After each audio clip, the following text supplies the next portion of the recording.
Hello everyone, I'm Jin Kaizhen from Hangzhou Dianzi University. Now, let me introduce our work, Gait Recognition in the Wild, with Multi-hop Temporal Switch. This is a joint work with Xinchen Liu, Xiaoyan Gu, Yao Qisun, Chuang Gan, Ji Yongzhang, Wu Liu, and Chenggang Yan.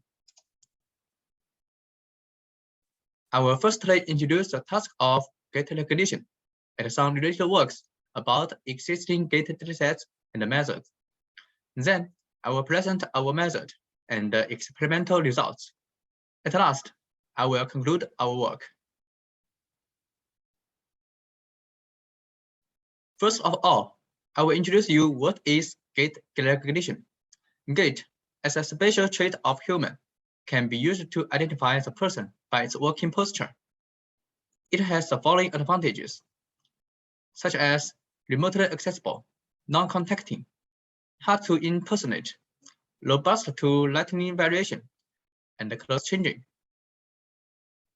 It also has some challenges, such as noise from segmentation, close field variance, uncertainty in temporal pattern, and so on. In general, gait recognition technology has large practical significance. This technology has many applications, such as identity verification, person search, crime verification, investigation, and person tracking. Here, we explain the motivation for our work. First, the 3D convolution-based methods for temporal modeling have the problem of feature misalignment. As is shown in the figure, due to the challenges of 3D viewpoint and the irregular walking style in real-world scenes, the position of the hand in the previous frame may be changed into the leg in the next frame. Second, as is shown in the table, existing methods get poor results in unconstrained scenes. They can hardly model the varied temporal dynamics of gait sequences. Third, 3D convolution has a large number of parameters, so optimization is particularly difficult. In addition, 3D convolution relies heavily on positioning models, and then, as far as we know, there is no corresponding 3D positioning model in the gait recognition field. Now, let's see how existing gait datasets and methods solve the gait recognition problem. The gait datasets can be divided into two main categories, in the lab series and in the wild series. The in the lab series can be further divided into the Cassia series and the OU series. The in the wild series has gone up in recent years, such as GLUE and Gait 3D. Our work is based on the above two in the wild gait datasets. Existing gait recognition methods can be classified into two main directions, the model-free methods and the model-based approaches. We list three typical methods on the right: gait set, gait part, and gait graph. Gait set regards the gait sequence as a set and uses the CNN network directly extract spatial and temporal information from the gait set. Gait part divides a person into several parts along the horizontal direction, and then learns the part-level gait knowledge. Gait graph models the 2D skeleton as a graph and adopts the graph convolution network to learn features by contrastive loss.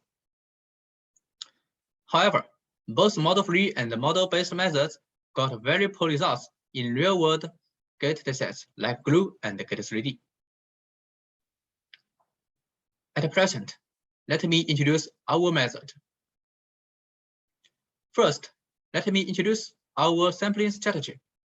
Previous gait sampling strategies are based on the assumption that gait is a periodical motion.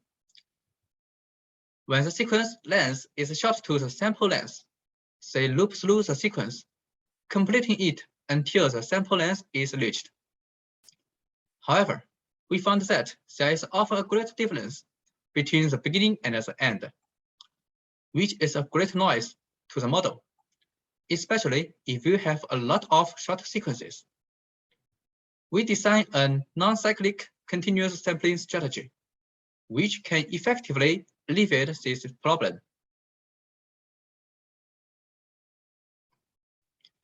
Here is the overview of our framework. It is called MTS Gait. There are 3 parts to the framework: feature preprocessing, spatial and temporal feature extractor, and the feature mapping head. The feature preprocessing part aims to extract the initial gait features. Feature mapping head is to make the features more stable. Now, we will introduce the spatial and the temporal feature extractor in detail. In general, there are 2 branches, the spatial branch and the multi-hop temporal switch branch. The spatial branch is based on the original 2D convolution layer. For another branch, we divide the features into several parts and select 2 of them to switch forward or backward in temporal dimension, respectively.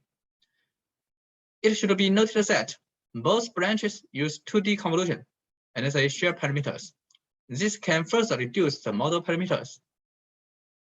The figure on the right illustrates the unidirection, bidirection, and the multi-hop temporal switch operation.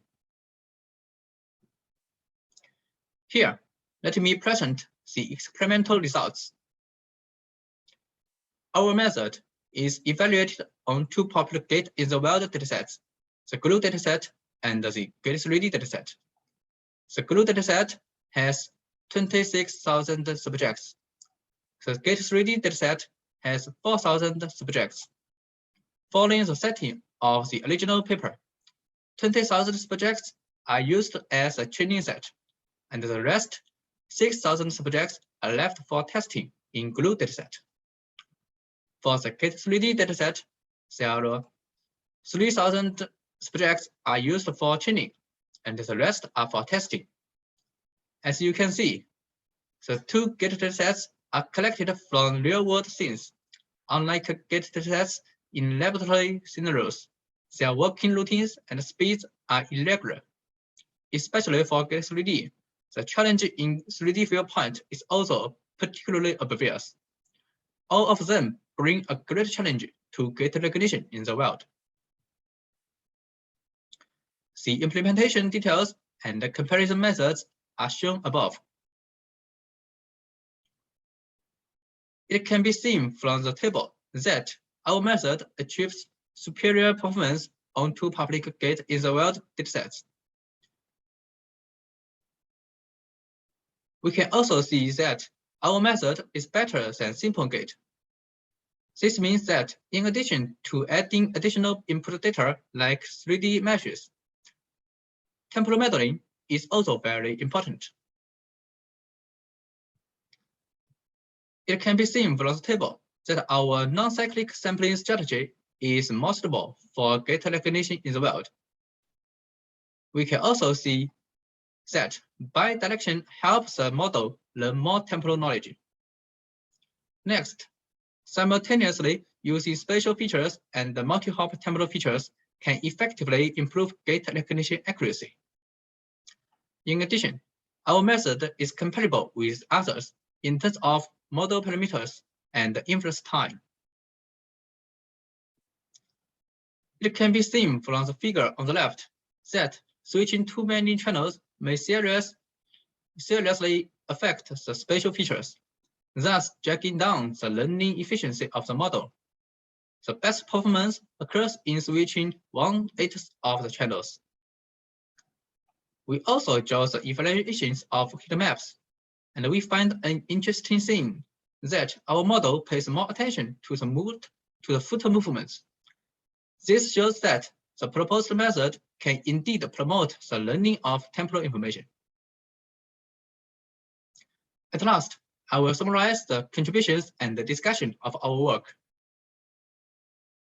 First, we propose a novel gait recognition network named MTS Gait, which can learn spatial and multi-scale temporal information simultaneously. Second, the proposed MTS Gait can avoid the problem of large-scale model parameters and difficult in training like 3D convolution-based approaches. Third, we propose a more stable sampling strategy.